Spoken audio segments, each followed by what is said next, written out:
Emily came home only to find the locks changed and her husband inside with another woman. In one night, she was broke, betrayed, and thrown out like she meant nothing. With nowhere left to turn, she tried using the old debit card her father left her before he died. And that's when the banker froze. His face went pale as he whispered, "Ma'am, you need to see this." What he revealed didn't just save Emily's life, it gave her the power to rise again and destroy the man who tried to ruin her. Come on. If you're watching this video, don't forget to tell me where you're watching from and what time it is for you right now. I'm genuinely curious. And don't forget to like and subscribe so we can unravel this mystery together. Emily Parker had spent 2 long, exhausting weeks in Denver, sleeping in a hospital chair while caring for her mother after a sudden stroke. She barely ate, barely slept, and barely had time to breathe. When her mother was finally stable enough to go home, Emily felt her chest loosen for the first time in days. She just wanted to get back to Seattle, back to her life, her home, and her husband of 10 years. But when she rolled her suitcase into the lobby of her luxury Seattle high-rise, something felt off. The doorman didn't greet her. The lobby felt colder. And when Emily reached her apartment, Unit 43B, she knew something was wrong. Her key didn't work. She tried again. Nothing. A third time. Still nothing. Before panic fully set in, the door opened. Standing there was her husband, Jake Parker, wearing a smug expression and an expensive watch, but no shirt. And just behind him, wearing Emily's silk robe, stood a young blonde woman sipping iced coffee. Her name was Lily Brooks, an Instagram model Emily had only ever seen online. Emily froze. "Jake, what's going on? Why doesn't my key work?" Jake crossed his arms casually as if this were a normal conversation. "I changed the locks." Lily smirked behind him, running her fingers along the robe like she owned it. Emily's voice trembled. "You did what?" Jake stepped into the doorway, blocking her from entering. "We're done, Em. I'm moving on. This is easier for both of us." He disappeared inside and came back with a large manila envelope. He tossed it at her like trash. Divorce papers. Emily scanned the pages with shaking hands. Everything, the apartment, the accounts, the company they had built together, was listed under Jake's name only. All Emily got was a single small duffel bag he shoved at her feet. Inside were old clothes she barely remembered owning. "I already closed our joint accounts," Jake said coldly. "The lawyer said this is clean. Lily's moving in." Lily wrapped her arm around his. Emily felt the knife twist. "Jake, after everything we built?" He leaned in, voice sharp and cruel. "You were holding me back. This is me finally living the life I deserve." Then he slammed the door in her face. The sound echoed through the hallway. Emily didn't move for several seconds, not because she was calm, but because her mind simply couldn't process the reality. After 10 years of marriage, Jake had thrown her out of her home like she meant nothing. Neighbors peeked from their doors, but quickly disappeared. No one wanted to get involved. Emily dragged her suitcase down to the street, her hands trembling as she found a bench near the waterfront. She opened her wallet. $10. That was all. She checked her bank app. The joint account was drained. Her personal account? $0. Her credit cards? Declined. Jake had planned everything. As darkness fell over Seattle, Emily wrapped her arms around herself, trying to keep warm as the city lights blurred behind her tears. She had nowhere to sleep, no money, no car, nothing. Just the clothes on her back and a life in ruins. Hours later, as she dug through her purse, hoping to find anything useful, she discovered a hidden zipper pocket she hadn't touched in years. Inside was a small, faded blue debit card. A card her late father, Robert Parker, had given her long ago. He had told her, "Emily, this is your lifeline. Use it only if your ship starts to sink. Back then she laughed. Right now, she was drowning. She turned the card over in her hand. The name on it wasn't Emily Parker. It was E. Parker, her father's way of labeling things simply. Her heart pounded. Was there money in it? Did it even work? Was it just a sentimental keepsake? She didn't know, but she had no other option. Emily stood up, wiped her tears, and clutched the card like it was her last hope. She whispered, "Dad, if you ever wanted to help me, I need you now." Then she began walking through the cold Seattle night towards Heritage Trust of the South, unaware that this old card was about to change everything and ignite a revenge story no one saw coming. This was the moment Emily Parker's new life truly began. The next morning, the streets of downtown Seattle were already buzzing with commuters rushing toward their offices and coffee shops. But Emily Parker moved slowly, clutching the worn blue debit card like it was a fragile piece of her past, or maybe her last chance at a future. The wind was sharp, biting at her thin jacket as she made her way toward Heritage Trust of the South, the old, historic bank her father once trusted more than any modern financial institution. Emily had passed by this building hundreds of times, but never once stepped inside. It always felt too old-fashioned, too quiet, almost intimidating. Today, however, it felt like the only place that could save her. She took a deep breath and pushed the heavy glass door open. The warm air hit her immediately, along with the faint smell of polished wood and old paper. The interior was quiet, almost too quiet, with mahogany counters and brass lamps that looked like they belonged in a museum rather than a bank. A young teller with a friendly face looked up and smiled. His name tag read Sam. "Good morning. How can I help you today?" Emily stepped up to the counter, her voice shaky but controlled. I need to check the balance on an old account." Sam nodded. "Sure thing. Do you have your card?" She placed the faded blue card on the counter. Sam reached for it, but paused when he saw how old and worn it looked. "Wow, this one's vintage. Haven't seen this style in years." Emily forced a small smile. "Yeah, it belonged to my dad." Sam slid the card into his computer system and typed for several seconds before frowning. "That's strange." Emily's stomach tightened. "What? Is it invalid?" Sam shook his head slowly. "No, not invalid. It's asking for a higher level authorization. I've never seen this kind of alert before."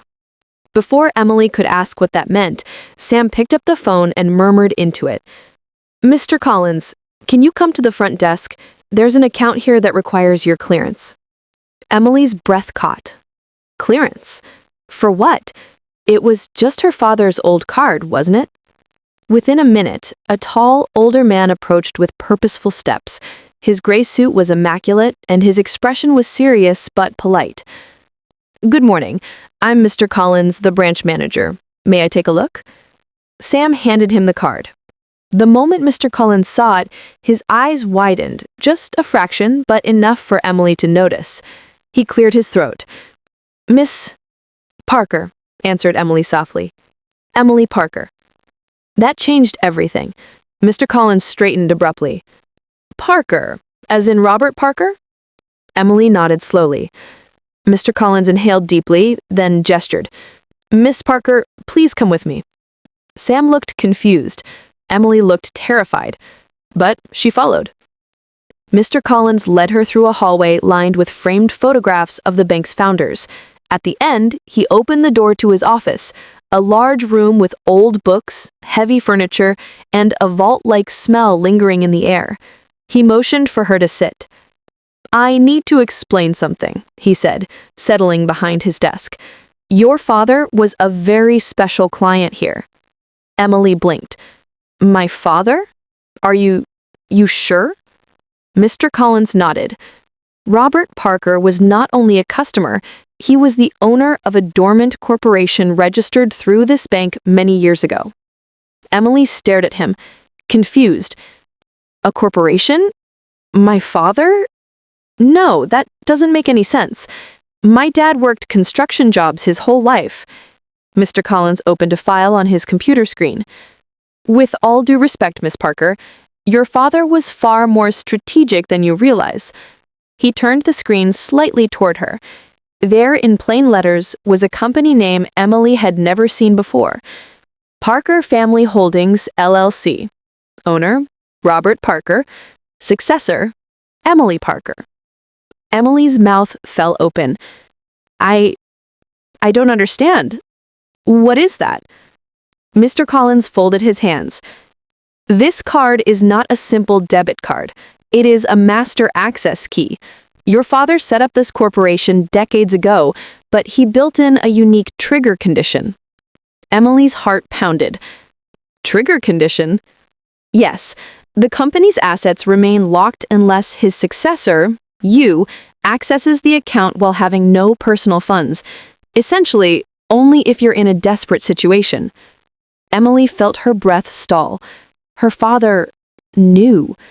He knew someday she might be hurt, betrayed, abandoned. Mr. Collins continued, Your father was wise and cautious.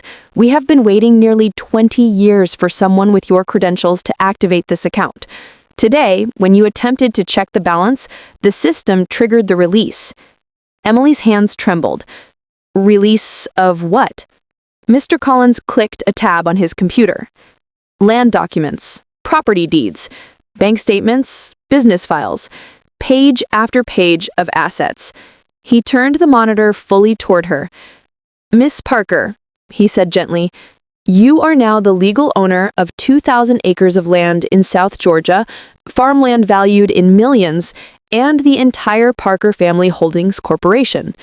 Emily felt the world tilt. Her ears buzzed. Her mind couldn't catch up. Her father, the man she thought had died with nothing, had left her a kingdom she didn't even know existed. Mr. Collins slid a sealed envelope toward her. Your father wrote this for you. He asked us to deliver it only when the company was activated. Emily stared at the envelope with her name handwritten across the front. To Emily, for the day you need me most. Her throat tightened. Tears welled.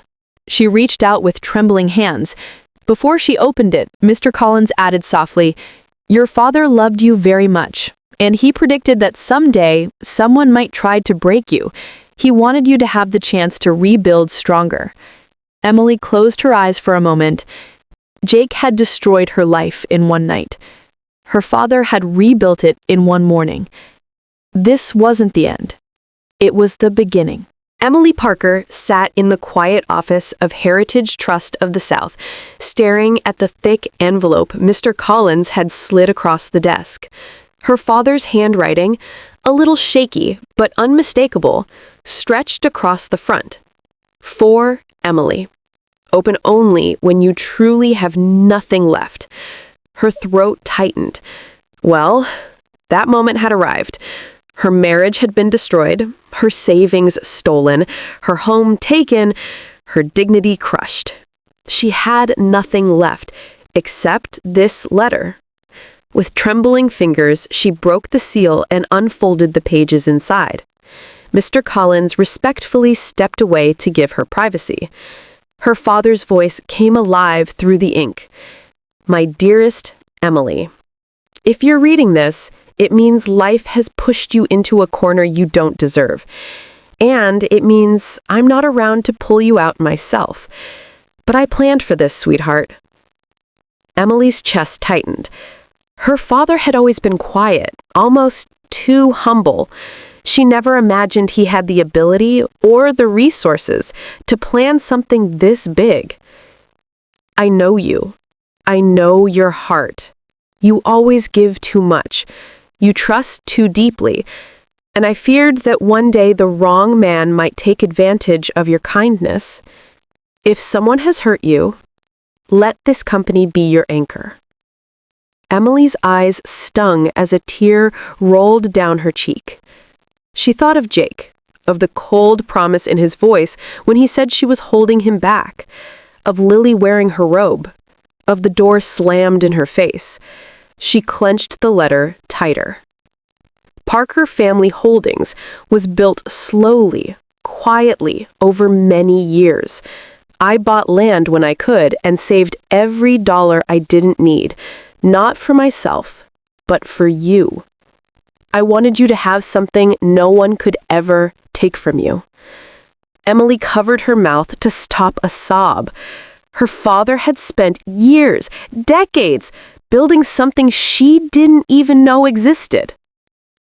Your mother and I didn't have wealth, but I knew that if I left this world without giving you security, it would break me.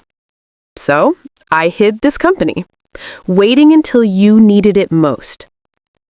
Emily ran her fingers over the words, imagining him at the small kitchen table in their old Denver home, carefully writing this in the middle of the night.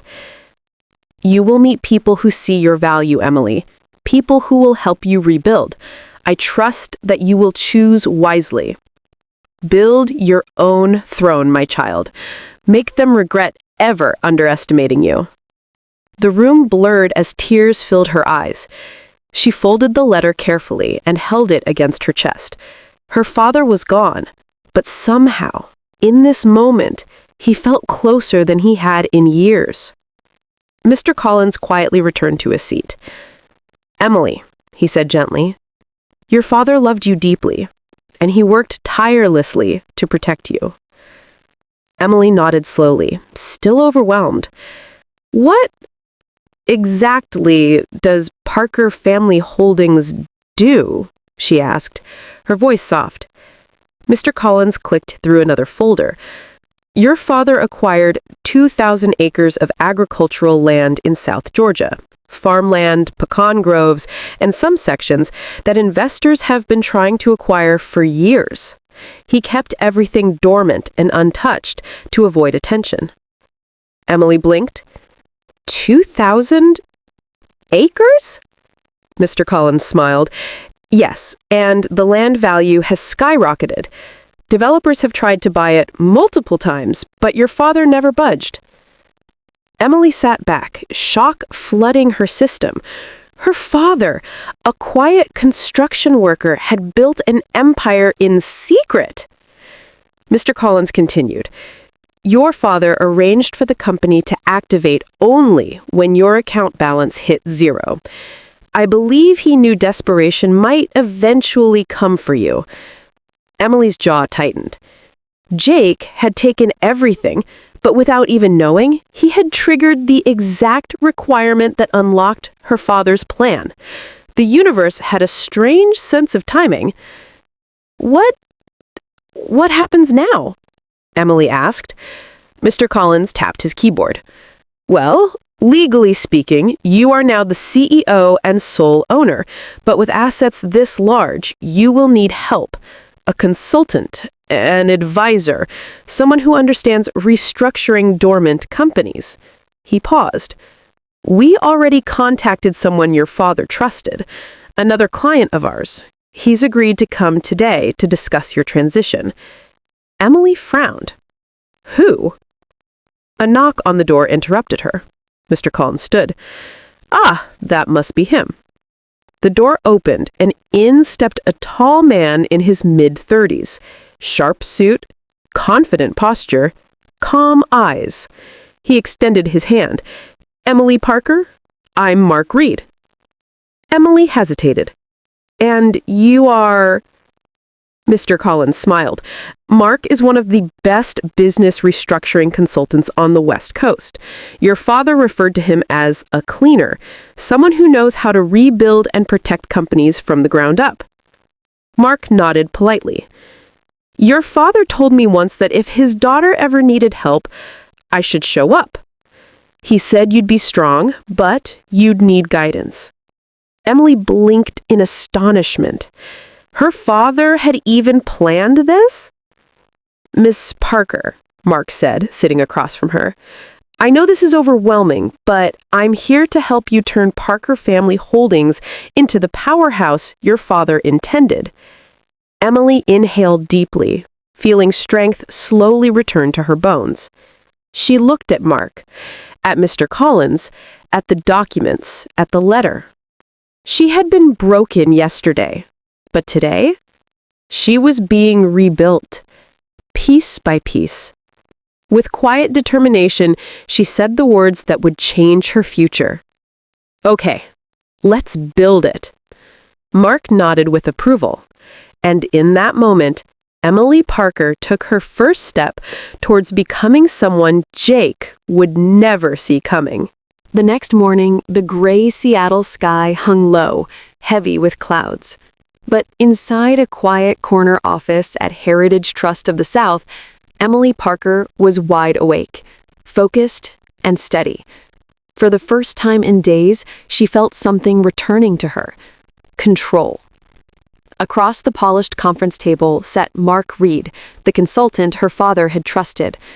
His posture was calm, but there was an unmistakable sharpness in his eyes, the kind that belonged to someone who could see 5 steps ahead in any business situation. "All right," he began, spreading out documents and maps across the table. "Before we make any moves, you need to understand exactly what you own." Emily leaned forward. Mark pointed to a large aerial map of South Georgia, sprawling farmland, green and gold, stretching across county lines. "This," he said, tapping the map, "is the 2,000 acres your father bought over 30 years. Some areas are farmland, others are untouched forest, and this section," he pointed at a highlighted zone, "is prime development land. Developers have been fighting over it for a decade." Emily absorbed every word. "My father never told me any of this," she whispered. "He kept it quiet for a reason. He wanted you protected. And now, all of this is yours, legally, publicly, fully." Emily exhaled slowly. It still didn't feel real. Mark continued, sliding a thick binder toward her. "This is the corporate structure of Parker Family Holdings. Your father set everything up meticulously. Land trusts, holding companies, layered protections. Smart man, very smart." Emily felt her heart swell with pride. Mark's tone shifted slightly, becoming more strategic. "Now, the next step is reclaiming your life, financially, legally, emotionally. And part of that is understanding who tried to take it from you." Emily's expression hardened. "Jake. Her husband, no, ex-husband, who stood in the doorway of her own apartment with another woman draped in her robe. Jake had destroyed her without hesitation." "Tell me what you need," she said firmly. Mark looked impressed. "Good, because timing is interesting here." He pulled out an email printout. "This came to the bank yesterday. A development company requested information about buying part of your land." Emily frowned. "Who?" Mark turned the paper around. Her stomach dropped. "Parker Development Group. CEO, Jake Parker." Emily sat back in shock. He tried to buy land that belongs to me?" she said in disbelief. Mark nodded. "Jake probably has no idea Parker Family Holdings is yours. He thinks the land is owned by an old, dormant company with no activity. He's been pitching investors for months about building a luxury housing project on this property." Emily felt heat rising in her chest, anger mixed with a twisted sense of fate. Jake had thrown her out, taken everything, left her with nothing. And yet he didn't know he was now trying to buy land owned by the very woman he tossed aside. Mark leaned in. "This is an opportunity, a big one, if you're willing." Emily's jaw tightened. "I'm listening." "Jake wants that land," Mark explained. "He's strapped for cash, though. His company is unstable. His projects are behind schedule. If we invite him to a meeting, as the new CEO of Parker Family Holdings, he'll come running, and he won't know it's you until he walks through the door." Emily's pulse began to race. A confrontation, but one she controlled. "What would the meeting accomplish?" she asked. Mark smirked. "We force him to submit to a full financial audit in order to proceed. Standard procedure for a land partnership. He won't refuse. He needs the deal too badly." Emily nodded slowly as the plan formed. "We let the audit expose everything he's been hiding. The debts, The fraud, the unpaid suppliers, everything. Emily's eyes sharpened. Jake had used the law to strip her of everything. Now she would use the law to take everything back and more. Later that afternoon, Emily and Mark entered a professional office building in downtown Seattle, the new temporary headquarters for her company. Mark had arranged the space quickly through one of his business contacts. Clean glass walls, modern furniture, a minimalist atmosphere. It felt like a rebirth. Emily sat at the head of the conference table, papers neatly arranged in front of her. She wore a simple black blazer, borrowed from a clothing donation center, but she held herself like a CEO. Mark glanced at her approvingly. "Are you ready?" Emily straightened. More than ready. A minute later, the door opened. Jake Parker stepped inside. And the moment he saw Emily sitting at the head of the table, he stopped moving. His face drained of color, his jaw clenched, his confidence evaporated. "Emily?" he croaked. What the hell?" Emily didn't smile, didn't flinch, didn't break. Instead, she calmly folded her hands and said, "Mr. Parker, welcome to the headquarters of Parker Family Holdings. Please, have a seat." Jake blinked rapidly, confused and cornered. What is this? Why are you here?" Emily's voice remained steady. "I'm the new CEO, and you're here because you requested to buy our land, so let's discuss your proposal." Jake looked from her to Mark to the logo on the wall, then back to her.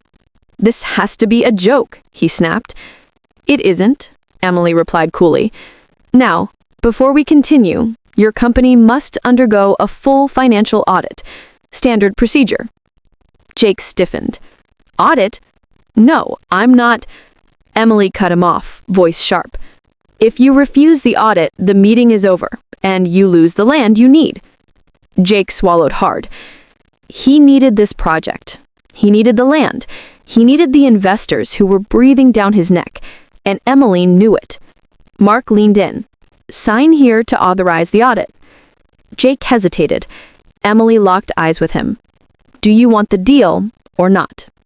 Slowly, reluctantly, trapped, Jake signed. And with that single signature, Emily set the trap her father would have been proud of. The next 48 hours moved like a storm. Fast, loud, and unstoppable. Emily Parker sat in the new, temporary Seattle office of Parker Family Holdings, surrounded by paperwork, legal files, and Mark Reed's precise strategy notes.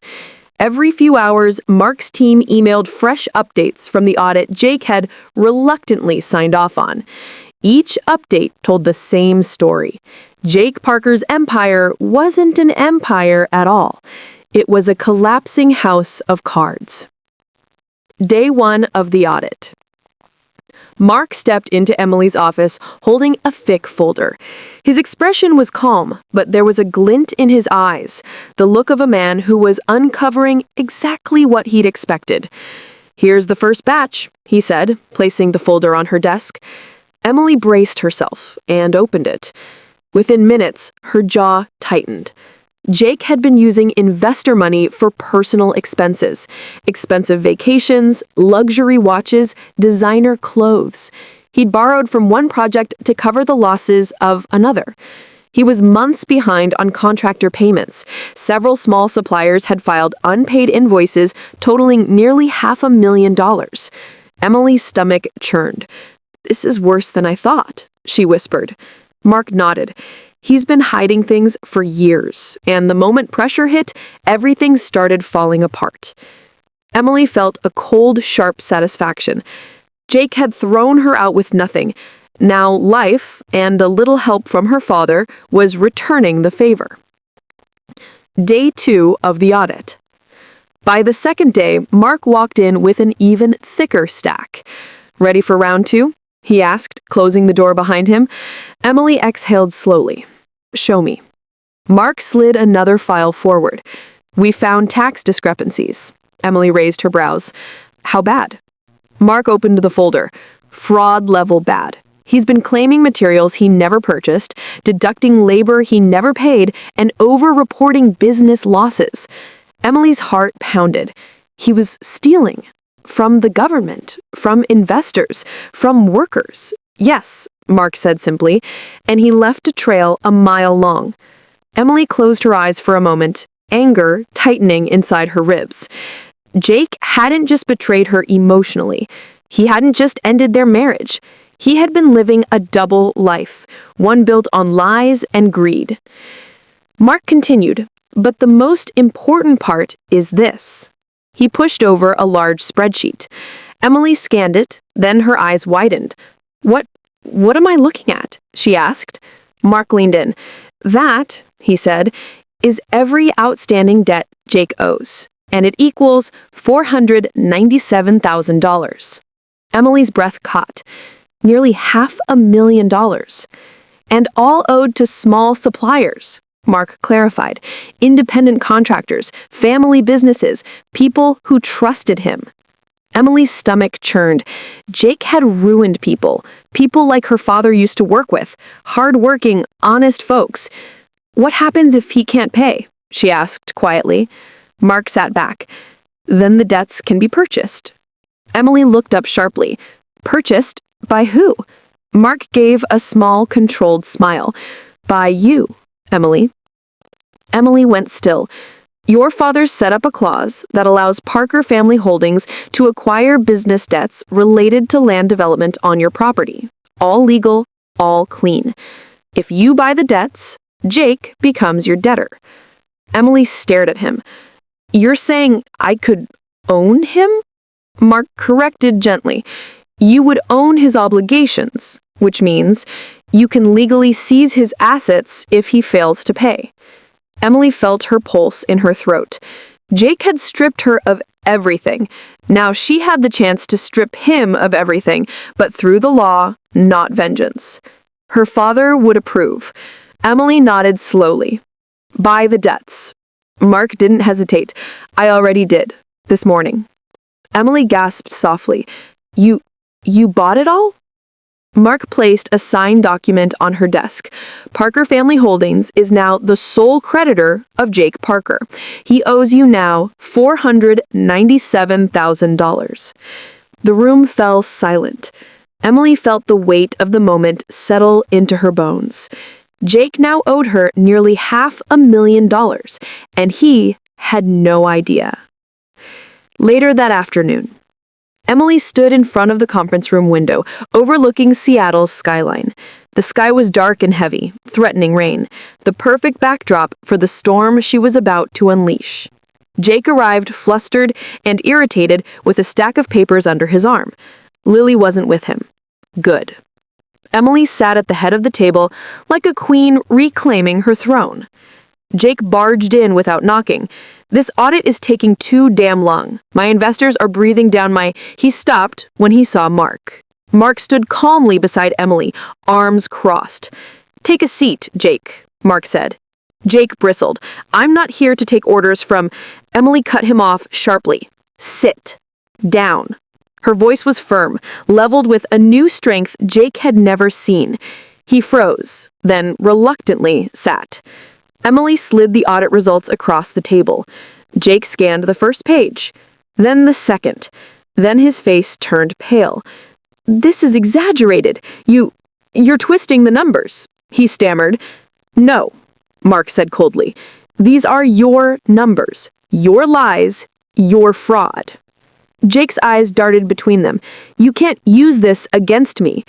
Emily leaned forward, voice calm and razor sharp. I already have. Jake's throat bobbed. Emily placed one final document in front of him. His debt agreement. The paper that stated, in legal terms, that he owed $497,000. Jake blinked rapidly, panic rising. What is this? Why is your company involved? Emily folded her hands. Because, Jake, she said evenly, I bought all your debt. Jake's mouth opened. No words came out. Emily continued. You have 24 hours to pay the full amount in cash, or I will begin seizing your assets. Jake's world shattered right there in that chair, and Emily watched, emotionless, as the man who threw her out with nothing realized he had just handed her everything. The next 24 hours felt like the quiet before a hurricane. Tense, still, suffocating. Emily Parker sat in her temporary office, watching the clock, waiting for Jake's next move. She didn't expect him to magically produce almost $500,000 in cash. She knew he couldn't. But watching him try, watching him panic, was part of the justice she never thought she'd see. Mark Reed entered the office with 2 coffees in hand. "You didn't sleep," he said plainly. Emily didn't deny it. "No." Mark sat beside her. "Good. You'll want a clear head today. Jake's meltdown won't be pretty." Emily took a deep breath. "Let it happen. I'm ready." Jake Parker's desperation. Across the city, Jake was unraveling. He stormed into his own office at Parker Development Group, slamming doors, flipping through financial folders, shouting at his assistant, "Find me the money. Call the investors. Call the bank. I need cash now." But everywhere he turned, people turned him away. His account was nearly empty. Investors were refusing calls. Contractors demanded payment. And his board members were whispering behind his back. Then Lily Brooks showed up. She waltzed into the office in designer sunglasses, clearly irritated. "Jake, what's going on? Everyone online is talking about your audit." "Not now, Lily," he snapped. "Don't talk to me like that. You said you were in control." Jake grabbed his hair in frustration. "Emily bought my debt, Lily. I owe her $500,000. Lily froze. "Emily? Your ex-wife? How?" "It doesn't matter how," Jake yelled. "What matters is I need money, and nobody will give it to me." Lily's expression shifted from annoyance to discomfort to realization. "You mean you're broke?" Jake's jaw ticked. "Temporarily." Lily took a slow step back. Jake narrowed his eyes. "Don't even start." But Lily wasn't staying to clean up the disaster. She picked up her bag, lifted her chin, and said coldly, "You can call me when you have your life together again." Then she walked out, without a second glance. Jake's scream echoed through the office after she left. The life he had chosen over Emily was slipping out of his hands, one piece at a time. 24 hours later, at exactly 3 p.m., the deadline Emily had set, Jake burst through the doors of Parker Family Holdings. His clothes were wrinkled, his hair messy, his eyes wild. He slammed the folder on the table in front of Emily. "Here," he barked. "Everything I could gather. It's not all cash, but it's..." Emily opened the folder. Checks, IOUs, promissory notes, a small pile of cash. $14,700.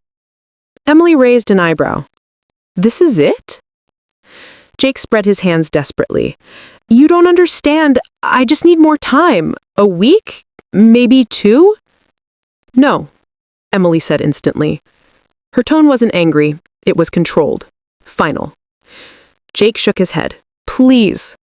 Emily, we were married for 10 years. Don't do this. I made mistakes, okay? But I need time."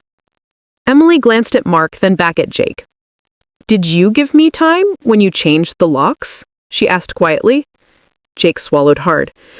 "Did you give me time when you drained our accounts?" He looked down. "Did you give me time when you let another woman wear my robe while you threw me out on the street?" Jake's voice cracked. "Emily, I wasn't thinking." Emily leaned forward, eyes cold. "No, Jake. You were thinking very clearly. This is the result." Jake's hands trembled. "Emily, please, I'm begging you." Emily stood, walked around the table, and looked him dead in the eyes. "You have nothing left that belongs to you." Jake blinked, tears forming. "Emily, your time is up." Mark stepped forward holding a document. "Mr. Parker, under Washington state law, failure to pay your creditor allows us to seize assets to cover the debt. Jake's face drained of color. What? What assets? Emily didn't flinch. Your penthouse? Your cars? Your office equipment? Your development property rights? And your company accounts. Jake took a step back, gripping the edge of the table. No, you can't. Mark slid a folder to the center of the table. We already filed the lien with the court this morning. Jake's voice cracked. Emily, please. Emily's gaze didn't soften. You chose your fate. The seizure began. The door opened. A uniformed sheriff deputy stepped inside, followed by 2 lawyers carrying paperwork. Are we ready, Miss Parker? The deputy asked. Emily nodded once. Jake looked like he might collapse. The deputy handed him documents. By court order, we are here to seize assets belonging to Parker Development Group and Jake Parker. Jake staggered. This can't be happening. Emily stepped aside as the team began cataloging items. Take the office computers, the furniture, the company car keys. Jake's knees buckled and he sank into a chair. Emily, I'm losing everything. Emily's voice was calm. You took everything from me first. When it was over, Jake was escorted out of the building, not arrested, not yet, but publicly shamed. Workers in the lobby whispered, cameras turned, people stared. He was no longer a CEO. He was a man stripped bare. While he fought with the sheriff's deputy, Mark leaned toward Emily. There's one more step, if you want it. Emily tightened her jaw. What is it? Mark slid a flash drive into her hand. This evidence of the tax fraud. Anonymous tip. If we leak this, he won't just lose his company. Emily looked at the flash drive. He'll lose his freedom. Emily didn't hesitate. Do it. Mark nodded, already sending the files. Jake Parker's downfall was complete, and Emily Parker was just getting started.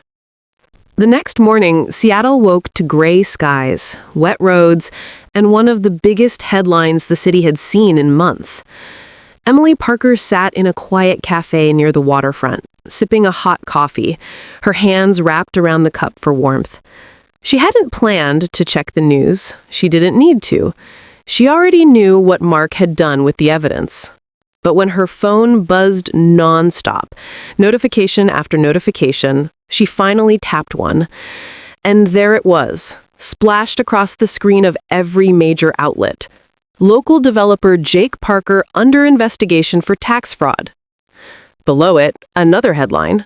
Anonymous files reveal millions in false claims and unpaid contractors. Emily read the words calmly. Her heart didn't race. Nothing stung. Nothing shook. This moment, this justice, wasn't about revenge anymore. It was about closure. Across the city, chaos erupted inside the offices of Parker Development Group. Employees scrambled, reporters swarmed, and Jake himself, defeated, exhausted, and cornered, tried desperately to control the fallout. But the world had already turned against him. When Jake stepped outside to get into his car, cameras flashed in his face. Reporters shouted questions. Mr. Parker, is it true you falsified tax documents? Did you steal money from investors? Are you aware your ex-wife purchased your debts? Do you have a comment on the foreclosure? Jake pushed through them, face pale, lips trembling. He didn't get far. 2 IRS officers approached him with badges displayed. Jake Parker? The first one asked. Jake froze. What is this? You're under arrest for tax fraud, falsification of business records, and embezzlement, the officer said, already pulling out the handcuffs. Jake panicked. No, this isn't happening. But it was. The officers turned him around and cuffed his wrists while dozens of cameras captured the moment. He twisted his head, searching for someone, anyone to help him. Lily wasn't there. His investors weren't there. His employees kept their distance. He was utterly alone. As he was pushed into the government vehicle, Jake caught a glimpse of himself in the reflection of a car window, disheveled, humiliated, stripped of everything. For the first time in his adult life, he felt fear. Real fear. And Emily Parker was miles away, sipping coffee, calm and steady. Back at the cafe, Mark Reed walked into the cafe moments later and found Emily sitting by the window. She looked peaceful, not triumphant, not celebratory, just peaceful. Mark slid into the seat across from her. "You've seen the news," he said. Emily nodded. "Seattle has too." Mark chuckled softly. "He'll be in custody for a while. The evidence was overwhelming." Emily didn't smile, but there was a softness in her expression. Good. It wasn't about sending him to jail. It was about accountability. Mark studied her for a moment. "You handled this with more grace than most people I know." Emily glanced out the window, watching the ferries glide across the water. She considered her words. "I loved him once. 10 years ago, I would have done anything to protect him. But the man I loved, he stopped existing a long time ago." Mark nodded. He didn't push further. He knew this was a wound that needed time, not analysis. After a moment, he opened a folder and placed it on the table. "What's that?" Emily asked. "Your next chapter," Mark said. "I've drawn up the structure for rebuilding Parker Family Holdings, legally, professionally, and efficiently." Emily raised a brow. "Rebuilding? We haven't even started." Mark smiled slightly. "Exactly. You've handled the past. Now we handle the future." Emily looked at the documents inside. Plans for agricultural redevelopment, maps of the land, potential partnerships, a business model for sustainability, and a list of small suppliers who had been ruined by Jake's unpaid debts. Mark tapped that last page. "Your father cared about helping small families, people like the ones Jake hurt. I think you can honor your father by giving them a second chance." Emily read the names. Real people with real businesses, some on the verge of collapse because Jake hadn't paid them. "We can give them work?" she asked. "We can give them opportunity," Mark corrected. "Good jobs, fair contracts, respect." Emily felt a warmth bloom in her chest. Her father would have wanted this. "So what do we do first?" she asked. Mark leaned back. "We start by visiting the land, seeing everything you own, establishing your headquarters, hiring a starting team, and then," he pointed at the blueprint of a large housing plan, "we build something Jake never could." Emily exhaled deeply. For the first time in weeks, hope, real solid hope, settled in her heart. Later that evening, Emily walked alone along the Seattle waterfront, the cool breeze brushing her cheeks. She watched the ferries glide across the water and listened to the distant hum of the city. She thought about her father's letter, the land she inherited, the people she could help, her own strength rediscovered. She no longer felt broken. She felt rebuilt. Emily paused near the railing and closed her eyes. "Thank you, Dad. Not for the money, not for the land, but for believing in her future long before she had the courage to believe in it herself." Meanwhile, in the county jail holding cell, Jake Parker sat on a hard bench, head in his hands, staring at the cold floor. The man who once threw Emily out without hesitation was now alone, stripped of power, money, followers, pride. His screams, his arrogance, his cruelty, none of it mattered anymore. Emily Parker had risen, and he had fallen. And this was only the beginning of her legacy. The following week moved fast. Papers were signed, accounts updated, and legal ownership transferred fully into Emily Parker's hands. But nothing felt as real as the moment she stepped off the small rental car and onto the vast 2,000 acres of land her father had quietly built for her future. The Georgia air was warm, thick with the scent of soil and pecan trees. Even the wind felt different, slower, calmer, more grounded than anything in Seattle. Emily took it all in, feeling the weight of the land beneath her shoes, the breeze brushing through her hair, the quiet hum of nature surrounding her. "This is really mine," she whispered. Beside her, Mark Reed nodded with a small smile. "All of it. Everything your father touched. Everything he protected." They walked along a dirt path, sunlight filtering through the trees, the soft rustle of branches above them. Birds chirped in the distance. The place felt alive, intentional, full of stories Emily had never known. Mark stopped near an old wooden sign, half buried by vines. "Parker Family Land, no trespassing." The sign was faded, but it carried her father's handwriting. Emily reached out and brushed her fingers across it. "I didn't even know he owned a sign." He didn't want anyone touching his land. He refused every offer, even when people begged to buy it. "Why?" she asked softly. Mark looked at her. "Because he was saving it for you." Emily's throat tightened with emotion. They walked along a dirt path, sunlight filtering through the trees, the soft rustle of branches above them. Birds chirped in the distance. The place felt alive, intentional, full of stories Emily had never known. The development plan. Mark unrolled a large map on the hood of the rental truck. "Okay, Emily, here's what we're working with." Emily leaned in. He pointed to a massive, open section on the eastern side of the land.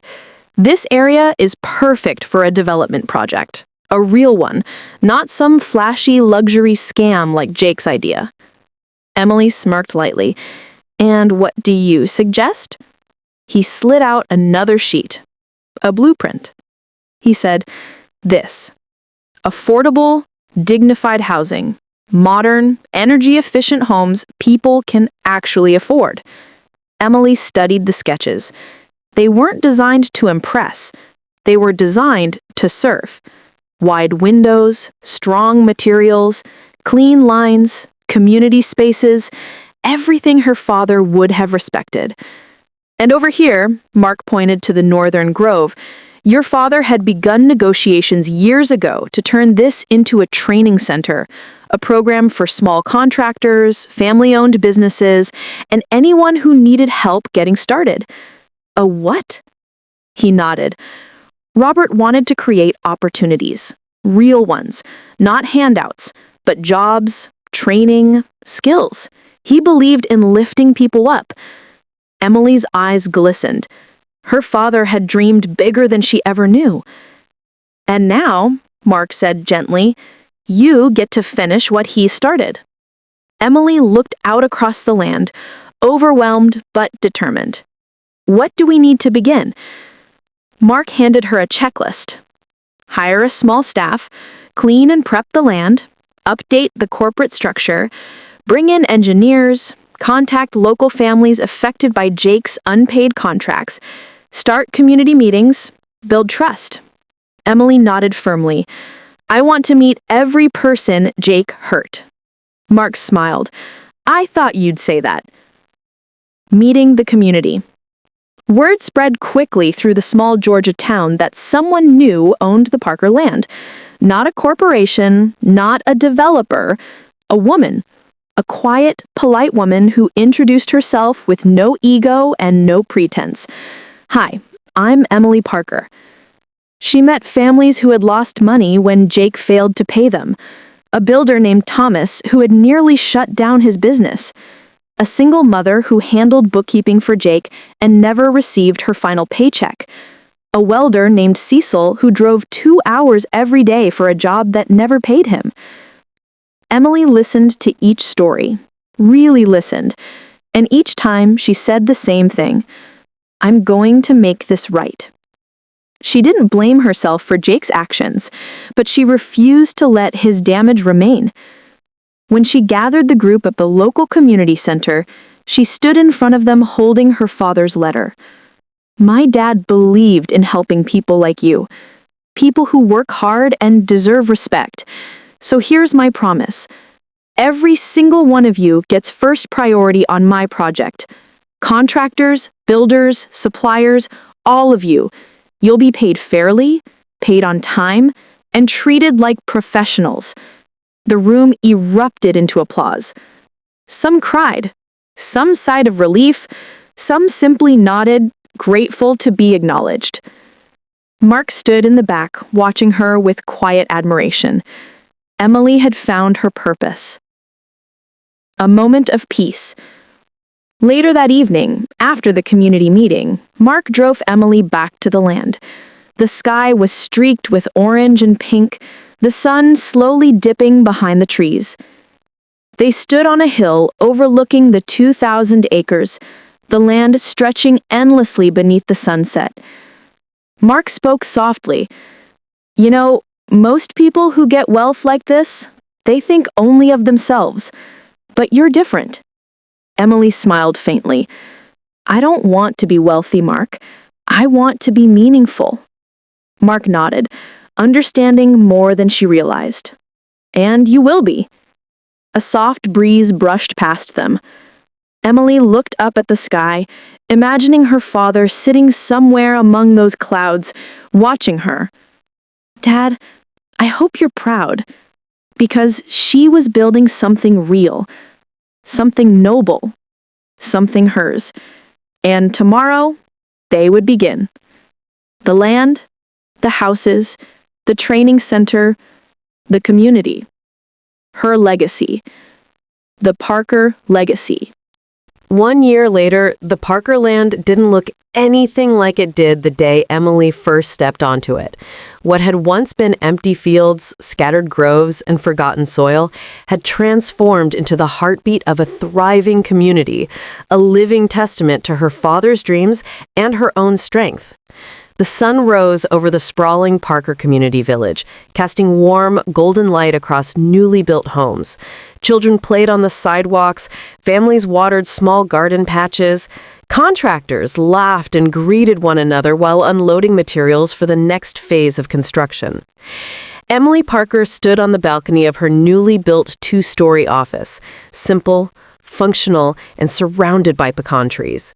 She watched the life unfolding below her and felt something powerful swell in her chest. Peace. Purpose. Pride. She had rebuilt her life from ashes, but more importantly, she had rebuilt the lives of others. A home built on hope.